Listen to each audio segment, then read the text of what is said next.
وہاں سے مزہ آنا دے زبردست. تو ڈیئر ویورز، کیسا لگا آپ کو یہ منظر؟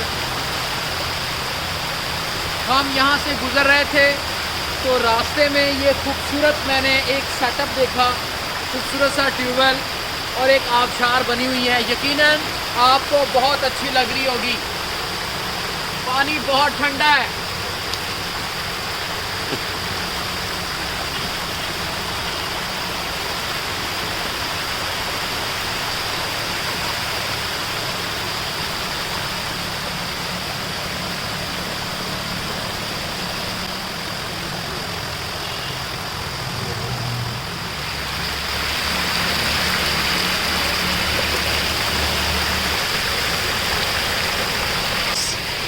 کافی مزے کا پانی ہے، کافی ٹھنڈا پانی.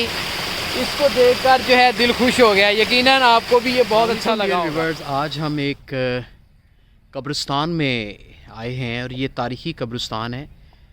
اس میں کچھ قبریں ہیں جو کہ صحابہ کرام رضی اللہ تعالی عنہم اجمعین، اور یہاں 3 قبریں ہیں. ایک قبر بڑی ہے، 2 چھوٹی قبریں ہیں.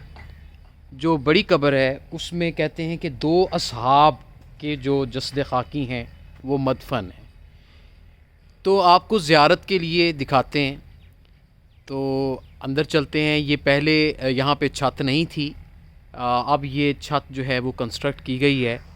مزید آپ کو دکھاتے ہیں. یہ کافی قدیمی قبرستان ہے. تو اس کے بارے میں کوئی اتنی مجھے ہسٹری کا معلوم نہیں، جتنا معلوم ہو سکا میں آپ کے گوش گزار کر رہا ہوں.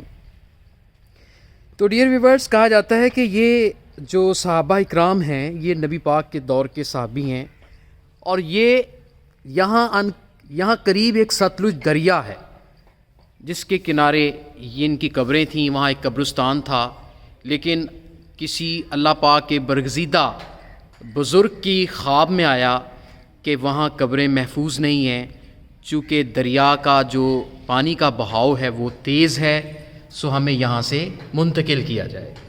تو پھر اس کے بعد ان کے جسد خاکی کو یہاں منتقل کیا گیا، اور کہا جاتا ہے کہ 200 سال پہلے لوگوں نے زیارت کی اور جسد خاکی بالکل تر و تازہ اور فریش تھا.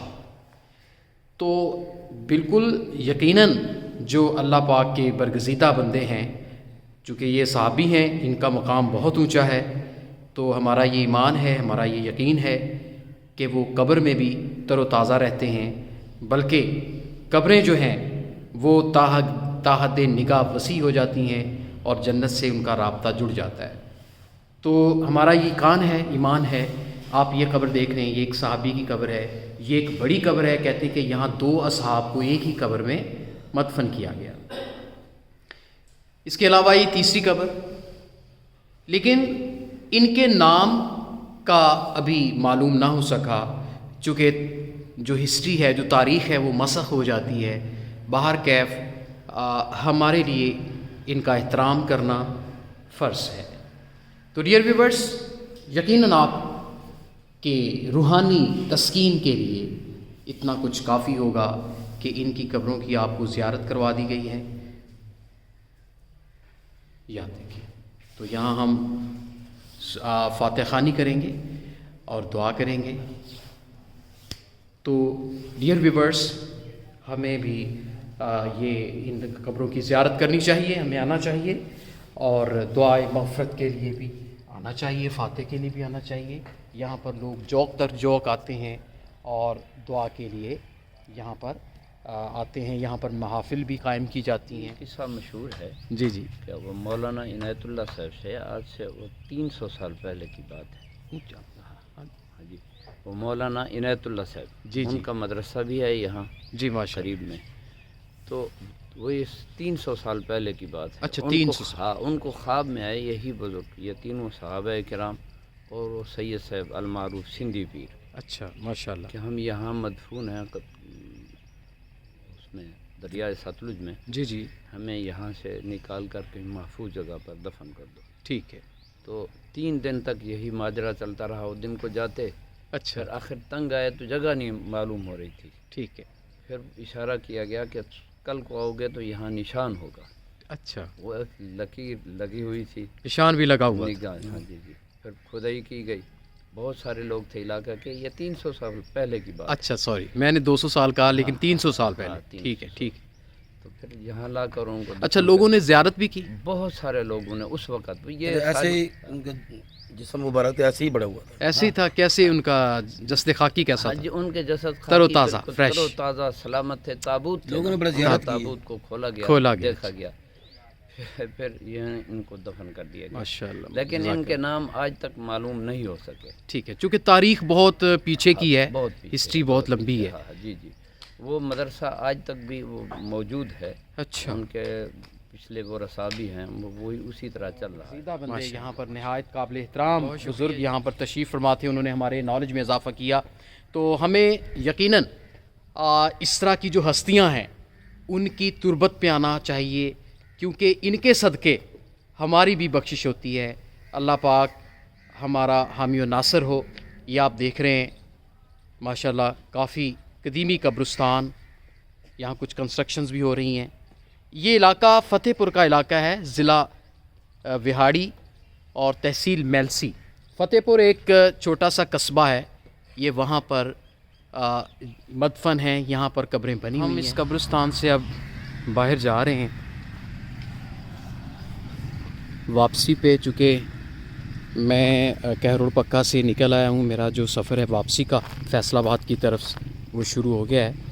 تو دھیرے دھیرے میں آرام کرتا ہوا, ریسٹ کرتا ہوا, کچھ چیزیں ایکسپلور کرتا ہوا انشاءاللہ فیصل آباد تک پہنچ جاؤں گا. ابھی ہم دیکھ رہے ہیں کہ میں ایک کماد کی فصل میں آ گیا ہوں. یہ کماد کوئی عام کماد نہیں ہے, یہ کماد یہاں علاقے کی ایک مشہور فصل ہے. اور دیکھ رہے ہیں کتنا دراز کا, کتنا لمبا کماد ہے. یہ دیکھیں, یہ گنڈیری والا کماد ہے جس کو ہم پونے والا کماد کہتے ہیں. یہ دیکھ رہے ہیں ماشاءاللہ. یہ جب ہم صحابہ کی وہاں سے قبروں کی زیارت کی ہے, اس قبرستان سے ہم واپسی جب آئے تو ایک خوبصورت سی فصل ہم نے دیکھی کماد کی, جو کہ ہمارے لیے بڑی نایاب ہے. اور ہمارے علاقے میں تو ظاہر ہے وہ دوسرا کماد ہوتا ہے گڑ والا, اور لیکن یہ والا کماد جو ہے یہ بہت اسپیشل کائنڈ کا ہے جسے پونے والا کماد کہتے ہیں. تو ہمارے ہاں جو اس کی گنڈیری ہے تقریباً 200-250-300 روپے کلو تک بکتی ہے فیصل آباد میں. تو یہاں پر دیکھیں کماد یہ کتنا عام ہے. تو یہ میلسی وہاڑی کے علاقے میں اس کی جو پیداوار ہے وہ بہت زیادہ ہوتی ہے. کافی خوبصورت سیدھا اور بڑا گرین جو ہے وہ کماد ہے. یہ آپ دیکھ رہے ہیں. السلام علیکم جناب. سر کیسے ہیں؟ ٹھیک ٹھاک؟ طبیعت سے ٹھیک ہے؟ اس کماد کی جو مٹھاس ہے وہ میں آپ کو بتا نہیں سکتا کہ کتنا میٹھا ہے اور کتنا رسیلا ہے. یہ دیکھیں, اس کی چوڑائی دیکھیں. تو ڈیئر ویورز, یہ آپ دیکھ رہے ہیں ماشاءاللہ. تو ابھی میں یہ جو گنا ہے یہ چوس کے پھر آپ کو بعد میں ملتا ہوں. تو دوست ہیں یہ بتا رہے ہیں کہ یہ کماد جو ہے وہ ڈیرہ غازی خان جا رہا ہے, وہاں کی منڈی میں جا رہا ہے. تو یہاں پہ اس کا قد دیکھیں جناب. یہ دیکھیں, یہ دیکھیں کتنا لمبے قد کا یہ کماد ہے. یہ فیصل آباد, اسلام آباد, راول پنڈی, ڈیرہ غازی خان مختلف شہروں میں یہاں سے سپلائی کرتے ہیں منڈیوں میں. یہ گنا جو ہے یہ گڑ کے لیے نہیں یوز ہوتا, یہ گنا گنڈیری کے لیے یوز ہوتا ہے. تو ماشاءاللہ کافی سرسبز یہ گنے کی فصل ہے. باقی انشاءاللہ گنا جو ہے وہ میں انجوائے کر رہا ہوں. تو انشاءاللہ گنا یہیں میرا ختم ہوگا, ہم مزید رفتے سفر باندھیں گے.